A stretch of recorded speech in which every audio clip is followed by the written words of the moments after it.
Uno de los temas más importantes para empezar a ver bioestadística es el concepto de las variables, que muchas veces genera confusión por las múltiples características y maneras de definirlas que las hay. Pero vamos a ver que en realidad es muy sencillo. Las variables se pueden clasificar de acuerdo a su naturaleza en varios grupos.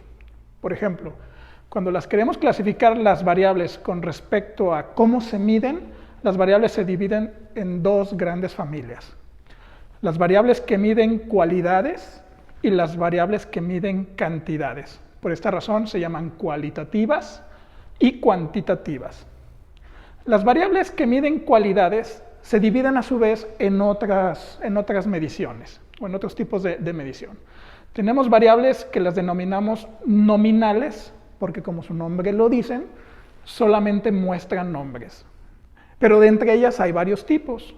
Hay nominales que las denominamos dicotómicas porque solo admiten dos clasificaciones. Como ejemplo, el sexo, femenino, masculino. Y tenemos otro tipo de variables nominales que las llamamos policotómicas, que admiten muchas variaciones o muchos nombres, como por ejemplo el diagnóstico actual de un paciente, que puede ser diabetes, hipertensión, etc.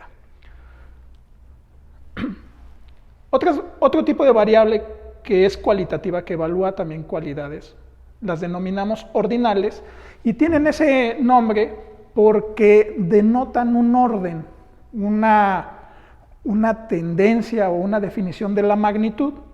Y como ejemplos tenemos la escala TNM de los tumores o la escala Glasgow y muchas otras.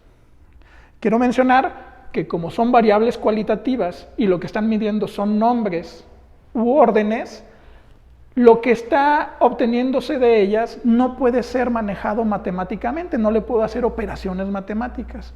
Por esa razón, para estas variables, la mejor manera de describirlas y analizarlas es mediante la expresión de porcentajes, proporciones o tasas para poder comprender su significado. Bueno, continuando, tenemos variables cuantitativas, o sea, las que miden cantidades, y ellas las podemos dividir en dos.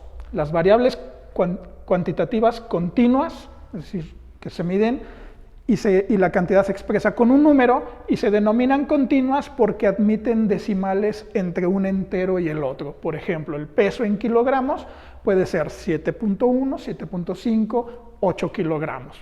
¿Sí? También las podemos denominar discretas. Se denominan discretas cuando la variable es un número, pero el número no admite divisiones fraccionarias. Por ejemplo, el número de hijos. No se puede decir 1.3 hijos. Es un hijo, 2 hijos, 3 hijos. ¿Sí? Esta es una manera muy razonable de la distinción en esta clasificación de las variables cuantitativas. Sin embargo, hay otra clasificación que es independiente de la que acabo de mencionar, y es clasificar a las variables que son numéricas o cuantitativas en variables de intervalo y variables de razón, y la clasificación depende de lo siguiente. Se denomina variable de intervalo aquella variable que es numérica, que en términos generales es una variable continua, pero que tiene un cero que es arbitrario. Por ejemplo, la escala Celsius de la temperatura o la escala Fahrenheit, que tienen puesto el valor cero de manera arbitraria por los creadores. Por un lado, el punto donde lo definió Celsius y el otro donde lo definió Fahrenheit. Y se denominan variables numéricas cuantitativas de razón aquellas que tienen un cero absoluto. El ejemplo es la escala Kelvin, que el cero es un cero absoluto. Bueno, esta es la manera de clasificar de manera global a las variables por la manera en que se miden. Pero también hay otra manera de clasificar a las variables que es con respecto a su efecto. Entonces tenemos variables dependiente, variables independiente y variables confusoras, y tiene que ver con la relación que hay entre ellas. Por ejemplo, una variable dependiente, como su nombre lo dice, su comportamiento depende o se ve afectado por otra, que en ese momento se denomina variable independiente. Y las confusoras son variables que pueden estar presentes en las mediciones y que pueden tener un efecto sobre la relación entre la variable dependiente e independiente, y que esta relación que puede estar afectada por ellas pueda llevarnos a una, aseveración que pueda ser errónea. Entonces, por ejemplo, tenemos una relación entre el peso y la talla.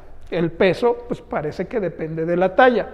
No siempre, y hay que determinar cuál es el grado en que se ve afectado, pero podemos decir que el peso depende en cierta medida de la talla de una persona, pero esta puede verse afectada o podemos ver una confusión en la relación entre el peso y talla, por ejemplo, si no consideramos el grupo étnico de los pacientes.